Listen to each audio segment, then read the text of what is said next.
Hello everyone. आज हम बात करेंगे जे साई दीपक की किताब इंडिया दैट इज़ भारत के बारे में, जो एक बहुत ही थॉट प्रोवोकिंग और इम्पैक्टफुल बुक है। ये बुक एक ट्रियोलॉजी का पार्ट है और ये इंडिया के सिविलाइजेशनल और कॉन्स्टिट्यूशनल आइडेंटिटी को एक्सप्लोर करता है। तो सबसे पहले हम बात करते हैं इस बुक की थीम्स के ऊपर। तो सबसे पहले इसमें की थीम्स में है कॉलोनियल कॉन्शियसनेस।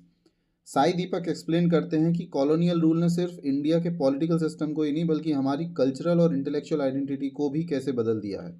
उन्होंने कॉलोनियलिटी के कॉन्सेप्ट को समझाया है, जिसमें बताया गया है कि ब्रिटिश रूल का इफेक्ट हमारे माइंडसेट और वर्ल्ड व्यू तक पहुंचा है। साथ ही साथ ये बुक एम्फेसाइज करती है कि इंडिया एक सिविलाइजेशनल स्टेट है जो हज़ारों साल से अपनी कंटिन्यूटी मेंटेन कर रहा है।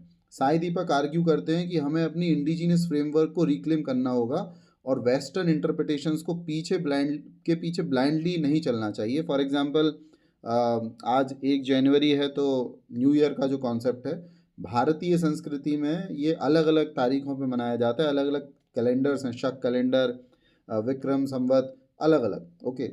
फिर कॉन्स्टिट्यूशनल फ्रेमवर्क की बात करें तो ये किताब एक सिग्निफिकेंट पार्ट ये भी बताता है कि हमारे संविधान में वेस्टर्न इन्फ्लुएंस कैसे है। साई दीपक इसके प्रोग्रेसिव एस्पेक्ट को रिकग्नाइज करते हैं, लेकिन ये भी हिंटसाइट करते हैं कि कॉन्स्टिट्यूशन में इंडिया की सिविलाइजेशनल ईथोस और स्पिरिचुअल हेरिटेज को पूरी तरह रिफ्लेक्ट नहीं किया गया है। जे साई दीपक ने सबरीमाला केस में प्लीड किया था in the favour of women not entering the temple, okay, sanctum sanctorum में जाने को मना करने के लिए। मॉडर्निटी और ट्रेडिशन पर भी ये डिबेट आगे कंटिन्यू करता है इसमें बुक में। तो एक इंटरेस्टिंग थीम है मॉडर्निटी और ट्रेडिशन के बीच के टेंशन की। तो साई दीपक आर्ग्यू करते हैं कि हमें एक बैलेंस्ड अप्रोच अडॉप्ट करनी चाहिए जो प्रोग्रेस और कल्चरल रूटेडनेस दोनों को साथ लेकर चले। तो इस बुक की बात करें, तो स्ट्रेंथ की बात करें अगर हम, तो इस बुक में ये काफ़ी वेल रिसर्च्ड और डिटेल्ड है। इसमें हिस्टोरिकल, लीगल और फिलोसॉफिकल सोर्सेज का यूज़ किया गया है। साथ ही साथ जो इसके ल्यूसिड आर्ग्यूमेंट्स हैं, तो साई दीपक की राइटिंग स्टाइल काफ़ी लॉजिकल और स्ट्रक्चर्ड है, जो कॉम्प्लेक्स आइडियाज़ को भी सिंप्लीफाई कर देती है। ये किताब काफ़ी थॉट प्रोवोकिंग है। ये पुराने नैरेटिव्स को चैलेंज करेगी और नए पर्सपेक्टिव समझने के लिए इंस्पायर करेगी। ओके। तो ये कुछ स्ट्रेंथ है। वहीं क्रिटिसिज्म की बात करें तो बहुत ही डेंस रीड है ये बुक।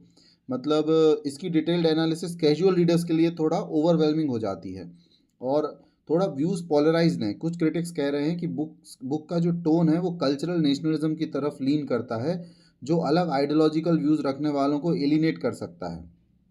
हाउएवर, हम कंक्लूजन में ये कह सकते हैं कि इंडिया दैट इज़ भारत एक कंपेलिंग और थॉट प्रोवोकिंग किताब है जो इंडिया की सिविलाइजेशनल एसेंस और कॉलोनियल और पोस्ट कॉलोनियल जर्नी को समझने के लिए एक इम्पॉर्टेंट कंट्रीब्यूशन है।